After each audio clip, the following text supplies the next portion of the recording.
Buenos días, mi nombre es Miguel Ángel de Marco, hijo, soy investigador del CONICET y director del Núcleo de Ciudades Portuarias Regionales. En primer lugar, quiero agradecer a los organizadores del Segundo Congreso Nacional de Comercio Internacional y Cuartas Jornadas de Comercio Internacional por invitarnos a participar de esta actividad académica que apuesta a articulizar conocimiento, comunidad académica en un tema trascendente para el presente y futuro de la Argentina. El Núcleo de Ciudades Portuarias Regionales del IDES y CONICET no ha querido, por lo tanto, estar ausente de la misma para subrayar la importancia que tiene la comprensión de la dinámica de las ciudades portuarias regionales en el desarrollo de sus regiones y en la inserción internacional. Dada la modalidad de este congreso, he decidido compartir con ustedes los resultados de una de mis últimas investigaciones. Por eso esta ponencia la he titulado Los actores de las ciudades portuarias regionales en la conformación de corredores de integración y desarrollo, en base a la experiencia de la Federación Gremial del Comercio y la Industria de Rosario. Hay que empezar por un concepto clave. Así como las ciudades portuarias regionales intervienen en la configuración de sus respectivos Interland y Foreland, también inciden en las estructuras regionales adoptadas por aquellas instituciones sobre las que apoyan su dinámica relacional y sobre la que construyen discursos identitarios de legitimación y de pertenencia. No sé si es claro este concepto que quiero decir. Podemos comprobar que muchas veces la organización de las instituciones se han montado, se han organizado sobre la estructura propia de una región modelada por una dinámica de una ciudad portuaria. Nosotros hemos estudiado en extenso en estos últimos 2 años la Federación Gremial del Comercio y la Industria de Rosario, que fue fundada en 1919 por empresarios y comerciantes en defensa de los intereses del sector. En base a documentación inédita, hemos investigado la retroalimentación de dicha dinámica a través de determinadas secuencias de interfaces. Por ejemplo, ¿cuáles son aquellas áreas que van a despertar mayor atención en esta federación de empresarios? Por un lado, las obras del dragado del río Paraná. Por otra, la construcción del canal Mitre, tantas veces postergada. Por otro, la comunicación regular con Victoria, es decir, una ciudad próxima del otro lado del río Paraná. El desenvolvimiento del puerto, en la eficacia de las operatorias de las instalaciones portuarias, tanto de importación como de exportación, los reclamos para una administración descentralizada del puerto y para que la gente de la propia ciudad y la región puedan integrar la gestión portuaria. Le decía que este es un trabajo realizado sobre documentación inédita, que por ejemplo comprendió las actas del Consejo Directivo en estos últimos 100 años que ha cumplido la Federación. Con esto, ¿qué les quiero destacar? Que no hay que subestimar la documentación institucional de estos centros económicos de distintas ciudades. Por más pequeñas que parezcan, ahí podemos encontrar documentación muy valiosa para interpretar el desarrollo de la región. Así como lo he hecho con la Federación anteriormente, relevé el caso, por ejemplo, de la Bolsa de Comercio de Rosario, del Centro de Corredores de Cereales, muy importante para nuestra región, teniendo en cuenta que por el puerto de Rosario aproximadamente se exporta el 80% de los cereales de la Argentina. También he analizado la dinámica de la Cámara de Puertos, el sistema diplomático y consular que se crea en la Universidad Nacional del Litoral en aquel entonces, actualmente Universidad Nacional de Rosario, es decir, todas aquellas instituciones que van de alguna manera impulsando y articulando dentro de una dinámica particular como es la de Rosario y su región. Pero todos son actores de la misma dinámica. Las diversas tipificaciones acerca de los actores de la actividad portuaria, de aquellos que intervienen en la actividad portuaria, es muy importante tener en cuenta que no son solamente aquellos que están dentro de las instalaciones en sí, es decir, desde el límite que hay entre la ciudad que separa la ciudad con el puerto, sino que nosotros entendemos como actores de las ciudades portuarias a todos aquellos que intervienen en la dinámica, no necesariamente los que están dentro de las instalaciones. Si lo tuvieran presente los actuales funcionarios, esto ayudaría muchísimo. Por eso, como decíamos, es importantísimo realizar enfoques interdisciplinares, porque de esta manera podemos abordar la constelación de actores que se van a ir ampliando a medida que ampliamos el radio de análisis, del puerto a la ciudad, de la ciudad a la región y de la región con otras regiones. Esto es muy, muy importante tenerlo en cuenta. Es decir, son 3 sistemas, puerto, ciudad y región, que trabajan e interaccionan en conjunto, tras una meta común, que generalmente son las posibilidades de crecimiento económico, social y cultural, fundamentalmente el económico. Y en función de eso se van configurando las identidades regionales. Son parte de un sistema que se retroalimentan entre sí. Esto entonces es sumamente importante para entender el funcionamiento de los mercados, de los agentes, las ferias, las bolsas, las asociaciones de defensa comercial, las asociaciones de promoción industrial, los instrumentos de crédito, los planes sociales y culturales vinculados con el impacto portuario. Es decir, la historia demuestra que las corporaciones del desarrollo local de las ciudades portuarias han jugado un rol clave en la dinámica del sistema, interactuando en la definición y resolución de problemáticas propias del cambio que siempre se presenta a medida que hay mayor interacción social, y por eso se convierten en motorizadores de esta dinámica. Todo esto también se puede analizar dentro de la teoría de los sistemas, ¿no? Por eso, de alguna manera, así como hemos analizado a la federación, es importante. ¿Por qué es importante para el presente? Porque cada institución entonces va a entender que es elemento y parte activa de una dinámica que los excede, y por lo tanto, de alguna manera, esto va a fomentar la práctica del consenso para el desarrollo.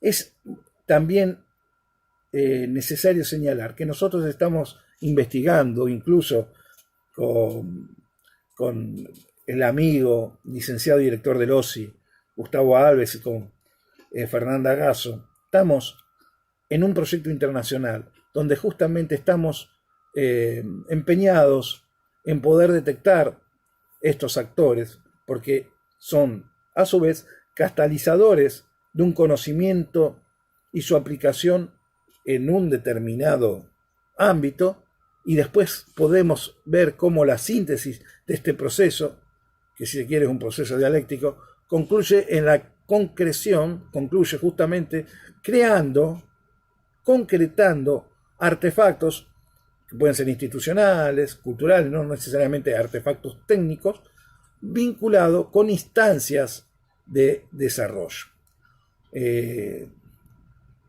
Es sumamente interesante para comprender también la evolución del sistema portuario argentino, entender entonces esta dinámica de sus actores.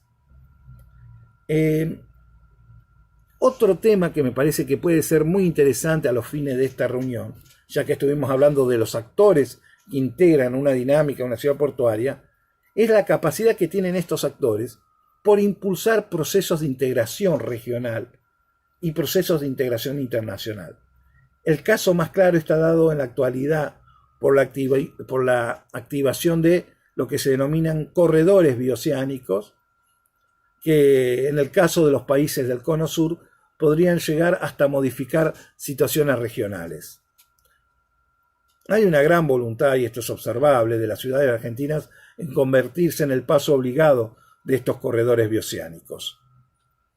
En el caso de la Argentina, por ejemplo, desde el Océano Atlántico, conectarse con el Brasil, y cada puerto va a rivalidar para sí, cada ciudad que tiene un lugar clave en este corredor, y van a pujar de alguna manera por situarse de la manera más conveniente. Indudablemente que el corredor bioceánico y los corredores bioceánicos proyectados van a modificar las relaciones de nuestra región cuando se vayan desarrollando, pero no está todavía definido quién va de alguna manera a iniciar este camino y por lo tanto llevando una ventaja competitiva. Bueno, hay distintos trazados, pero no está definido todavía cuál es el que va a tener determinada preponderancia sobre otro. Hay corredores que nosotros desconocemos, pero hay que tener en cuenta que, por ejemplo, ¿por qué digo que desconocemos? Porque se están formando en este momento, en este preciso momento, se están constituyendo.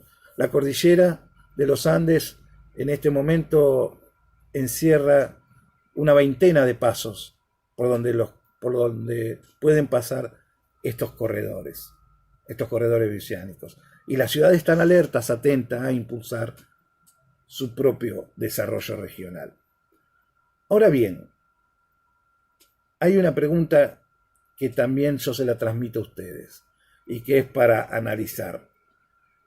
Que si nosotros estamos realmente preparados para el impacto que genera este tipo de corredores, los pros y los contras, y no solamente eso.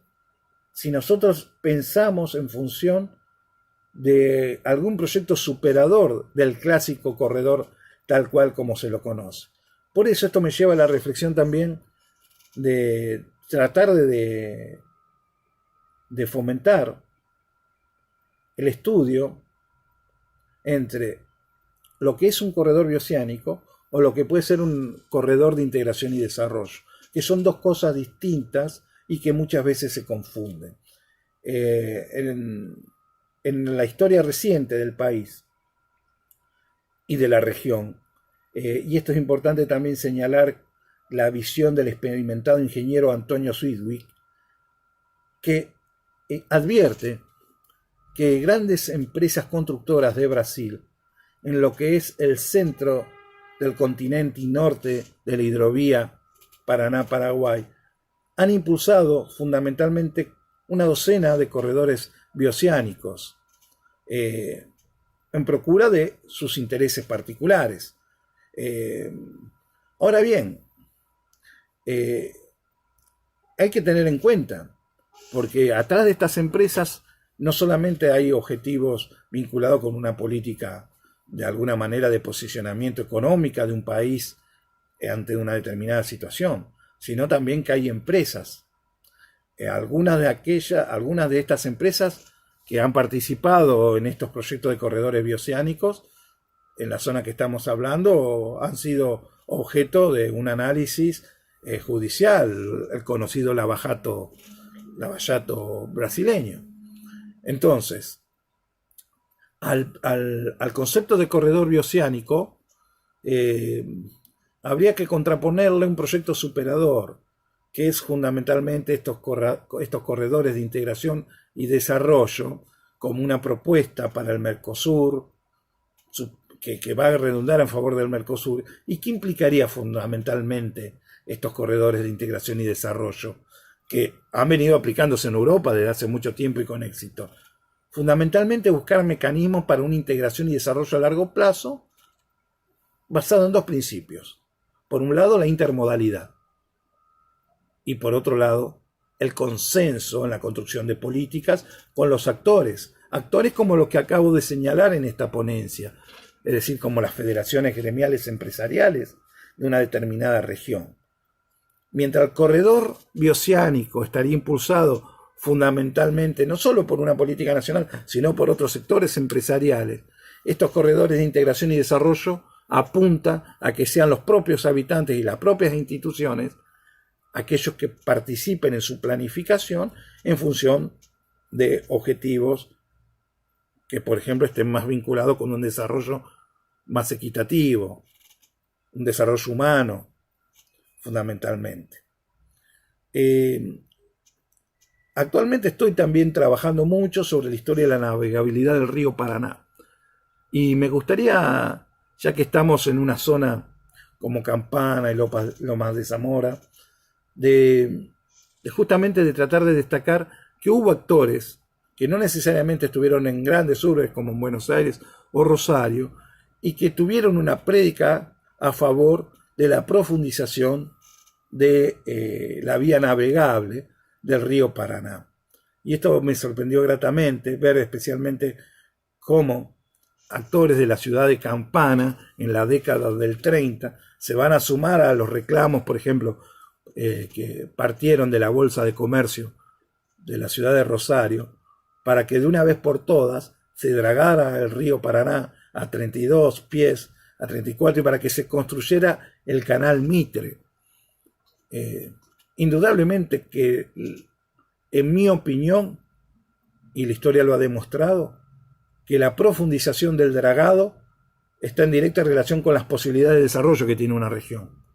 A medida que ese dragado se cercena, se va achicando, encontramos que las regiones tienen muchísimos mayores problemas para revertir los problemas de infraestructura del desarrollo.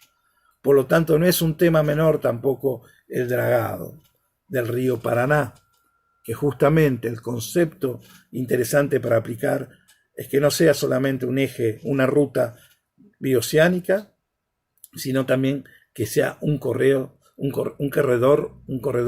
de integración y desarrollo en el sentido que lo estamos planteando. Como ven, con esta ponencia, fundamentalmente lo que quiero destacar es que tenemos mucho por delante en lo que respecta a temas de investigación. Una investigación que en nuestro concepto, el del núcleo de ciudades portuarias, y que sé que es compartido con el OSI, tiene que sí o sí trascender con una visión transdisciplinaria, porque estamos motivados por un objetivo común, que es de alguna vez por todas avanzar hacia una Argentina donde los desarrollos no sean asimétricos, y una Argentina con igualdad entonces de oportunidades de crecimiento para todos. Muchísimas gracias, un abrazo grande.